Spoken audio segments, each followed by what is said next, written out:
perkenalkan nama saya Ana Leliana, nomor induk mahasiswa 12210193021 dari jurusan Tadris Bahasa Indonesia dari kampus UIN 1 Tulungagung.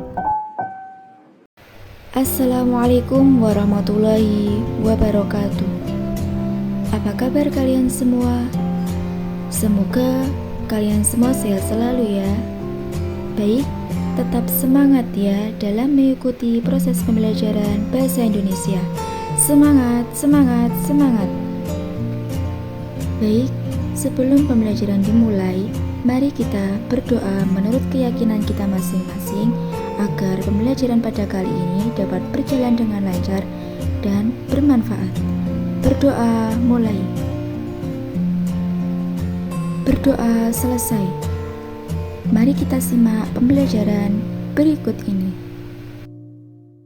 Materi pembelajaran pada kali ini yaitu kompetensi dasar 3.3, mengidentifikasi gagasan, pikiran, pandangan, arahan, atau pesan dalam pidato persuasif tentang permasalahan aktual yang didengar dan dibaca. Sedangkan tujuan dari pembelajaran ini yaitu setelah menyimak materi pembelajaran, peserta didik dapat mengidentifikasi gagasan, pikiran, pandangan, atau arahan pesan dalam pidato persuasif tentang permasalahan aktual yang didengar dan dibaca dengan penuh tanggung jawab. Mari kita mengenal teks pidato persuasif. Apa sih pidato persuasif itu?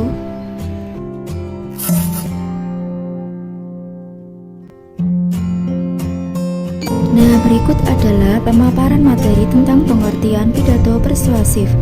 Pidato persuasif adalah jenis pidato yang bertujuan untuk menarik perhatian para pendengar, mempengaruhi serta bersifat mengajak atau membujuk para pendengar agar mereka menjadi yakin dan mau mengambil tindakan bahkan melakukan sesuai dengan tujuan pidato tersebut. Maksudnya adalah pidato persuasif ini berbeda dengan pidato yang lainnya. Pidato persuasif ini memiliki tujuan dan misi tersendiri, yaitu mengajak para audien atau pendengarnya untuk mengikuti arahan dari orator atau pembicara. Pidato persuasif ini bersifat mengajak dan menghimbau kepada masyarakat untuk melakukan hal yang bermanfaat bagi kehidupan. Pidato persuasif merupakan salah satu cara efektif guna menggerakkan masyarakat untuk berbuat yang lebih baik dan lebih kreatif. Nah, penggunaan pidato persuasif ini ditujukan pada hal-hal yang bermanfaat bagi kehidupan. Misalkan ketika ada penyuluhan bahaya narkoba atau ajakan untuk para siswa agar lebih semangat dalam belajar. Biasanya ditunjukkan pada hal-hal seperti itu, hal-hal yang bermanfaat dan berguna bagi kehidupan bermasyarakat. Lalu, fungsi dan tujuan dari pidato persuasif itu apa ya? Nah, berikut adalah fungsi pidato persuasif. Fungsi pidato persuasif adalah sebagai sarana untuk menyampaikan hal-hal yang terkait keinginan pembicara untuk dilakukan oleh audiensi atau pendengar.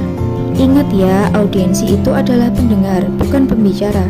Sedangkan pembicara itu biasa kita sebut dengan orator. Orator itu adalah pembicara. Nah, sedangkan tujuan dari pidato persuasif yaitu untuk meyakinkan pendengar atau audiensi agar melakukan sesuatu yang diinginkan oleh pembicara.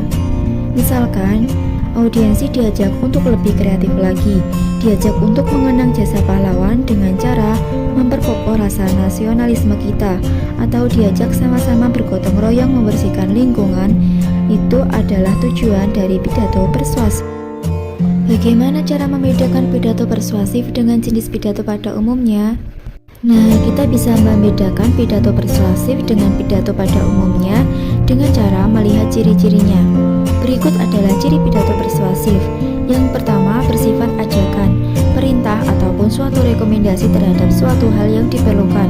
Biasanya kalimat-kalimat yang bersifat ajakan atau perintah rekomendasi ini disampaikan untuk hal-hal yang positif saja, yang membangun.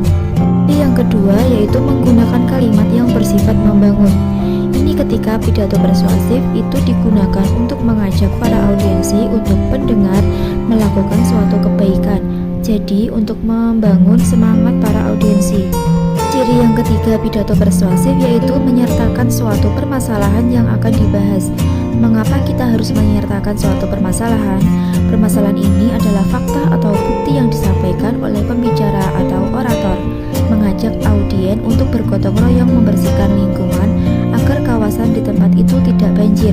Maka pembicara harus menyertakan bukti bahwa beberapa tahun terakhir lingkungan di daerah tersebut kurang bersih, sehingga setiap tahunnya selalu terjadi bencana banjir di daerah tersebut.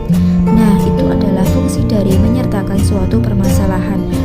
Apabila pidato persuasif tidak diberi suatu permasalahan yang menguatkan argumen, maka pendengar atau audien jadi kurang percaya apa yang disampaikan oleh pembicara. Berikut adalah 3 pendekatan cara mempersuasi dalam teks pidato persuasif. Etika adalah pendekatan pertama yang berkaitan dengan perilaku baik dan buruk. Emosi adalah digunakan untuk menggugah perasaan emosi audiensi atau pendengar. Logika yaitu menggunakan pernyataan yang masuk akal sehingga dapat diterima oleh pendengar. Berikut adalah contoh gagasan yang mempersuasif. Yang pertama ada etika. Pada pendekatan etika, kita bisa melihat ada pernyataan yang berkaitan dengan perilaku baik atau buruk. Sebagai berikut contohnya, mereka merasa bebas merokok meskipun semua tahu bahwa merokok adalah hal yang berbahaya. Akan tetapi mereka tidak peduli dan masih tetap merokok. Nah, dalam etika ini yang menjadi tanda adalah kata tidak peduli. Contoh yang kedua yaitu emosi. Pada pernyataan emosi kita bisa membaca dan pernyataan yang menggugah perasaan. Betapa berbahaya rokok untuk semua orang. Betapa menyedihkan keadaan orang-orang yang sudah merasakan akibat buruk dari rokok. Nah, kata yang menjadi tanda emosi yaitu kata menyedihkan. Yang ketiga yaitu contohnya adalah logika. Pada pernyataan logika kita bisa membaca ada upaya untuk membuat pernyataan itu bisa menjadi masuk akal sehingga bisa diterima oleh audiensi atau pendengar. Sebagai berikut contohnya, tidak ada satupun zat yang terkandung dalam rokok berguna bagi kesehatan manusia. Oleh sebab itu, kemungkinan tubuhnya kanker ada perokok 22 kali lebih tinggi dibandingkan orang yang tidak merokok. Kata yang menjadi penanda logika yaitu lebih tinggi. Bagaimana? Sudah punya konsep tentang pidato persuasif? Mari kita ulangi materi pembelajaran sekali lagi. Pengertian dari pidato persuasif yaitu adalah jenis pidato yang bertujuan untuk menarik perhatian para pendengar, memengaruhi serta bersifat mengajak atau membujuk para pendengar agar mereka menjadi yakin dan mau mengambil tindakan, bahkan melakukan sesuai dengan tujuan tersebut. Fungsi dari pidato persuasif yaitu sebagai sarana untuk menyampaikan hal-hal yang terkait keinginan pembicara untuk dilakukan oleh pendengar atau audiensi. Sedangkan tujuan dari pidato persuasif yaitu untuk meyakinkan pendengar audiensi agar melakukan sesuatu yang diinginkan oleh pembicara. Ciri-ciri pidato persuasif yaitu ada 3. Yang pertama bersifat ajakan, perintah ataupun suatu rekomendasi terhadap suatu hal yang diperlukan. Yang kedua yaitu menggunakan kalimat yang bersifat membangun atau memberi semangat. Yang ketiga yaitu menyertakan suatu permasalahan atau fakta sebagai penguat ajakan atau argumen dari orator yang akan dibahas. Mari kita mengidentifikasi teks pidato persuasif. Kerjakan tugas berikut setelah kalian menyimak penjelasan tadi atau mencari informasi dari berbagai media yang bisa kalian akses. Semoga pembelajaran kita pada kali ini dapat bermanfaat bagi kita semua. Apabila ada pertanyaan, boleh disampaikan di kolom komentar. Tetap semangat ya dalam pembelajaran bahasa Indonesia. Terima kasih. Wassalamualaikum warahmatullahi wabarakatuh.